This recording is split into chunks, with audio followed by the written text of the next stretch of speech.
Everyone, just checking in for week 2 of the course, module 2, theories of death. I think that uh, the texts this week are a little more challenging, a little longer. I'm going to take some more time to get a grasp of. We have really big ideas here from Epicurus, the Bhagavad Gita, and from Plato's Phaedo. I don't think these texts are, terribly difficult, but it's going to take more time, and I think you should make best use of the videos, which are more extensive this week, just because the thing's more complicated, it's more complex. But I don't think that in any way it's terribly difficult.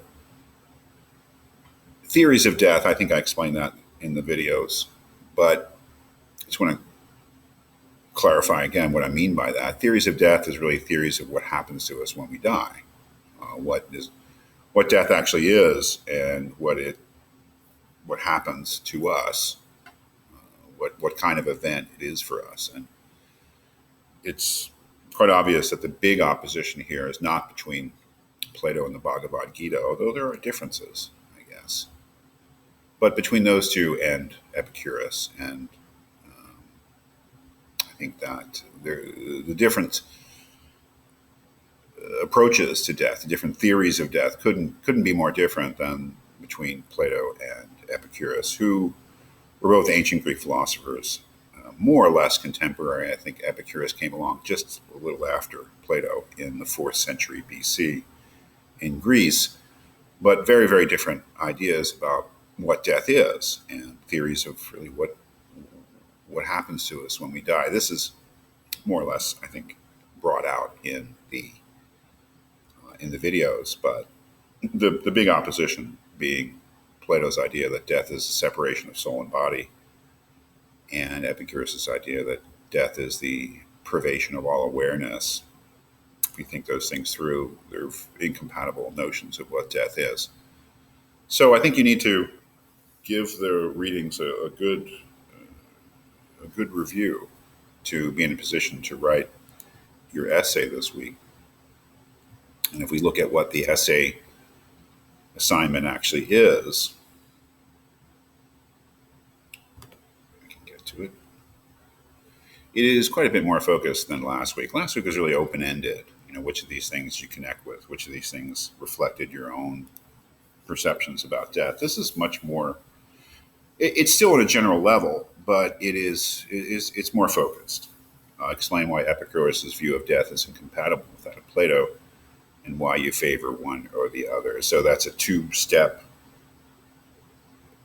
assignment. One is to explain why Epicurus' view is incompatible with that of Plato, and that requires to have a grasp of both texts. Again, you're going to have to give the text a thorough reading, and I would urge you to make use of the videos. So that's step one, because they surely are incompatible. There's just no question about it. But why? What is Epicurus' view of death? What is Plato's view of death? And explain why they can't both be true. The second part of it, why you favor one or the other, is really, again, it is more open-ended insofar as, well, if Epicurus has a view of death and Plato has a view of death and they can't both be true, which one would you choose as being closest to the truth? So this is a 2-step essay prompt, in other words, I think quite clearly. And the 500-word limit is not an absolute limit. It can be longer. It doesn't have to be longer by any means. I think you can do this in 500 words satisfactorily, but you probably couldn't do it in much less than 500 words. The 500-word essay is a short essay. So I think that to actually address this question, or these really 2 questions in the essay prompt, you're going to have to use all of those 500 words. Again, it can be longer. It can be shorter too, but I just don't think you can really do a good job being much shorter than 500 words. So, yeah, so Module 2 is a little different.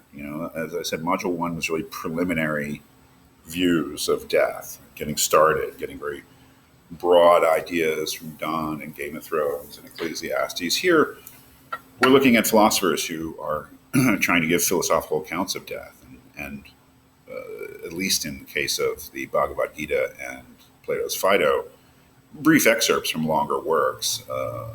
The excerpt from the Phaedo comes from what really the opening of the dialogue, and it goes on for much longer because, of course, when Socrates says, well, don't we consider death to be the separation of soul and body? And they say, well, yeah, that's what death is. The great challenge is then to be able to prove that the soul goes on to an independent existence. And that's clearly what Socrates is trying to get over, that the separation of soul and body is the beginning of a new career, an independent existence for the soul, and ultimately trying to prove that the soul is immortal, which again could not be more different from the from the view of Epicurus, where death is the permanent loss of all awareness and all consciousness, and they're literally becoming nothing at death. So they couldn't both possibly be right. And it's up to you to give reasons. Not, and that second part is not just I like Plato or I like Epicurus. It makes me feel optimistic. It makes me feel no. You really have to get down to the nitty gritty. Why do you think one is a better account? A truer account of what death is, what happens to us when we die. So it's a challenging assignment. I think it can very well be done, but it's going to take some work.